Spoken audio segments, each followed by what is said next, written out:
आज सुखदेव जी कहते हैं राजन परीक्षित,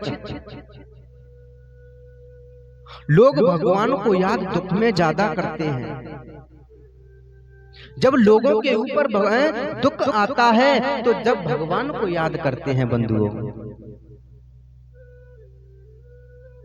सुख में भगवान को कोई याद नहीं करता।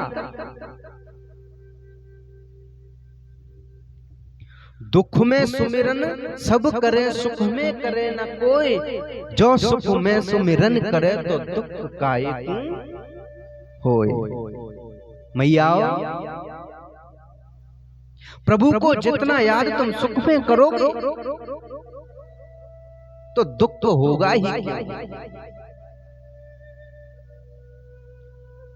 ये हमारी विषम परिस्थिति है कि जब हम पे दुख आता है तो भगवान का स्मरण अपने आप ही होने लग जाता है।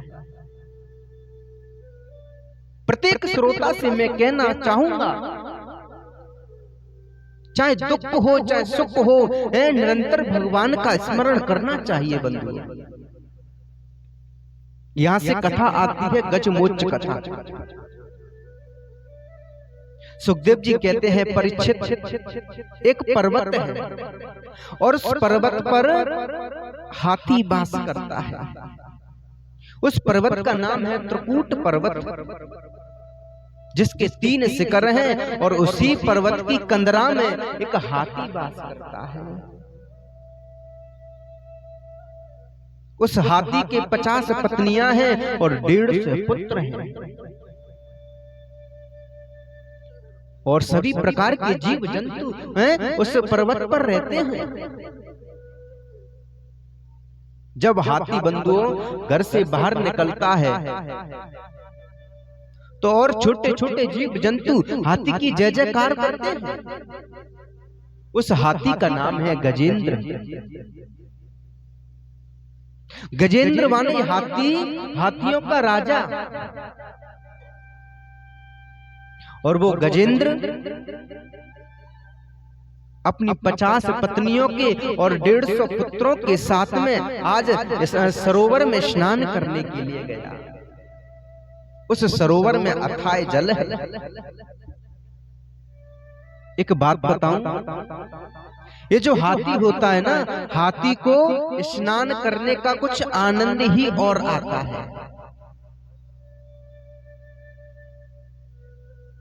एक पशु को हरी हरी घास खाने में जितना आनंद आता है उतना ही हाथी को स्नान करने में आनंद आता है।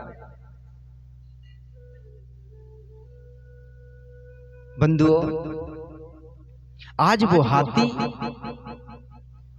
पत्नी और पुत्रों के साथ में सरोवर में नहाने के लिए गया है। हाथी स्नान कर रहा था और हाथी का पैर एक ग्रह ने पकड़ लिया। हाथी ने सोचा कोई छोटा मोटा जीव जंतु होगा, उसको क्या पता कि हाथी का पैर है।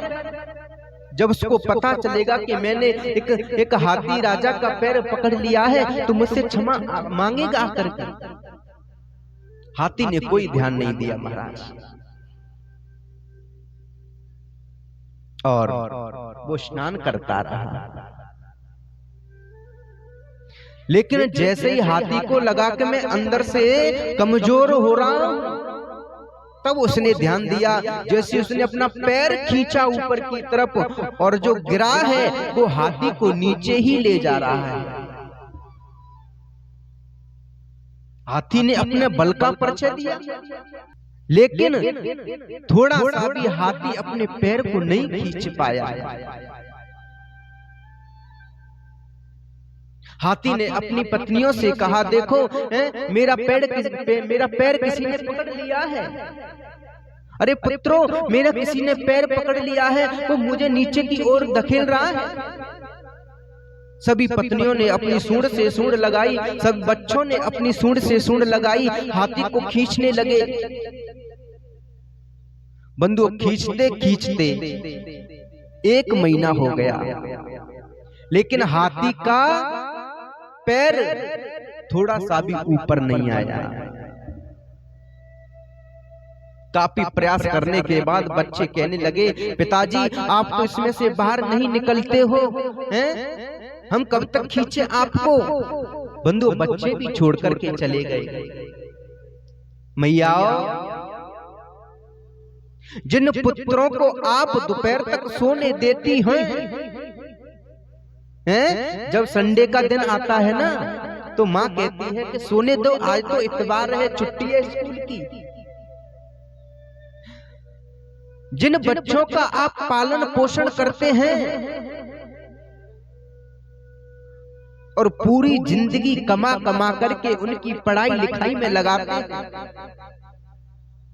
अपने पूरे पूरे पैसे को उनके लिए समर्पित कर देते हैं कि बड़ा हो जाएगा तो हमारा सहारा बनेगा, लेकिन वो पुत्र जब आप पर बुढ़ापा आ जाता है तो वो पुत्र भी सहारा नहीं देता है, पुत्र भी छोड़ करके चला जाता है, आप पर कुछ काम तो है नहीं, अब बुढ़े हो गए, किसी काम के नहीं है, पड़े रहो। उसी प्रकार आज हाथी के बच्चे भी छोड़ करके चले गए, आप निकलते नहीं हो, हम कितना प्रयास करें, बच्चे भी छोड़ करके चले गए। पत्नियां भी 2-4 दिन और प्रयास करती रही, लेकिन जब गज ऊपर की ओर नहीं आया तो पत्नियां भी छोड़ करके चली गई। जिन पत्नियों के लिए अपने माता पिताओं को आपने ठुकराया, जिन बच्चों पत्नियों के लिए आप अपने माता पिताओं को, बड़े बुजुर्गों की सेवा करना भूल गए, आज वो छोड़ करके चले गए। हाथी सोच रहा है, मैंने अपने पूरा जीवन कमा कमा करके इनकी सेवा में लगाया,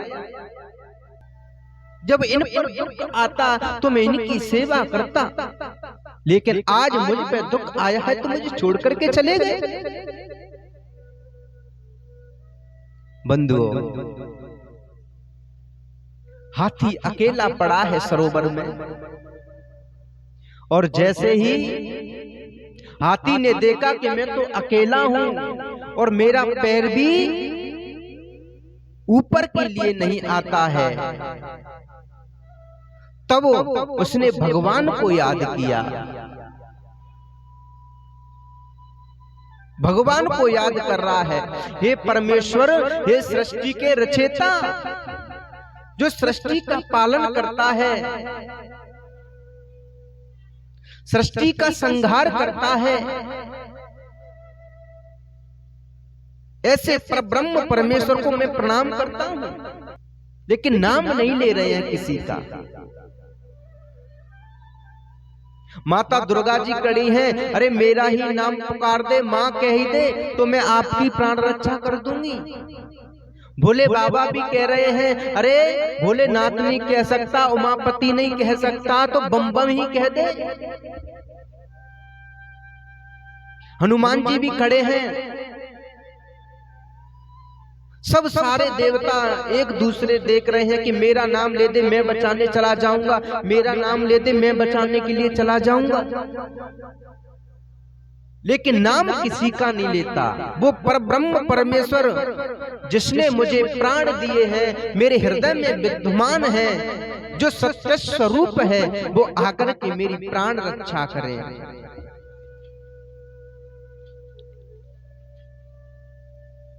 बंधुओं,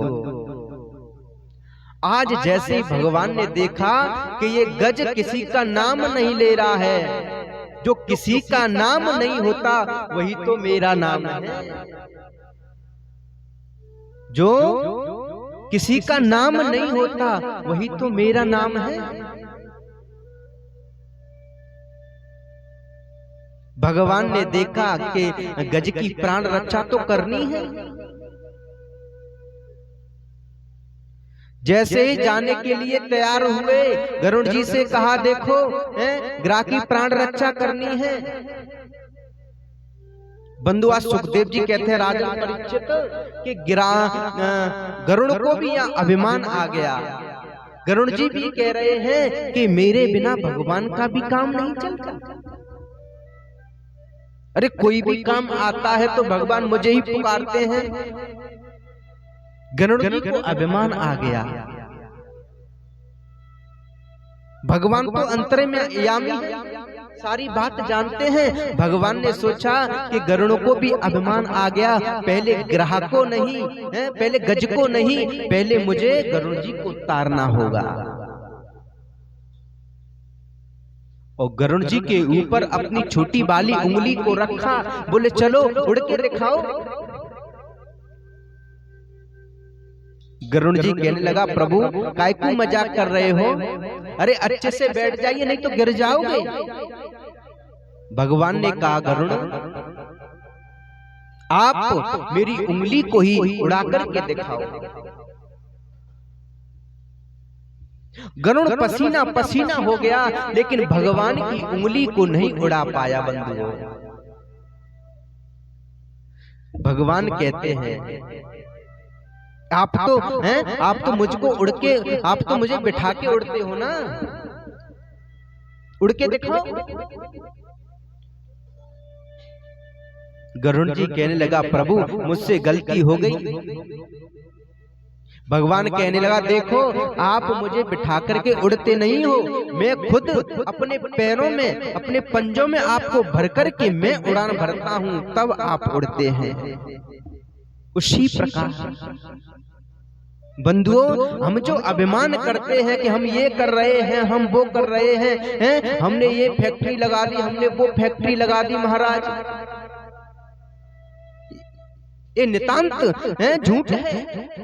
क्योंकि जो कार्य हमारे जो अंदर बैठे प्रभु जी कर रहे हैं, वो तो हम पर करवा रहे हैं, करने वाले तो वही हैं। करने और कराने वाले तो प्रभु हैं, गोविंद हैं। आज जैसे ही गरुड़ पर सवार होकर के और गोविंद आ रहे हैं, इतने में क्या हुआ कि हाथी की जौ भर सूंड ऊपर रह गई। हाथी कहने लगा, कोई मुझे नहीं बचाने आता है? हाथी ने जैसे कहा, हे गोविंद। बंधुओं, गौ कहते ही बिंद तो कह भी नहीं पाया, गौ कहते ही भगवान ने सूंड से हाथ लगाया और वो गिरा। हाथी का पैर पकड़ा हुआ गिरा भी ऊपर खिंचा चला आया महाराज। अपना सुदर्शन चक्र से गिरा को काट दिया है। आज गज की प्राण रक्षा कर दी मेरे गोविंद ने। अब सुखदेव जी पूछते हैं, राजन परीक्षित आप ये बताइए कि पहले गज को उबारा है कि गिरा को उबारा है? गज की प्राण रक्षा की है कि गिरा की? बोले सुनो, भगवान के हाथों से मरना भी मुक्ति है और भगवान के हाथ से बचना भी मुक्ति है। भगवान के हाथ से मरना भी मुक्ति है और भगवान के हाथ से बचना भी मुक्ति है। और पहले भगवान ने गज से पहले गिरह को मुक्ति दे दी महाराज। आज वो गिरह, आज वो गज भगवान की स्तुति कर रहा है, भगवान की स्तुति कर रहा है महाराज। और कहता है कि जो मैंने अपना पूरा जीवन बच्चों और पत्नियों में संसार में जो बिताया, यदि मैं पूरा जीवन भगवान के लिए समर्पित कर देता,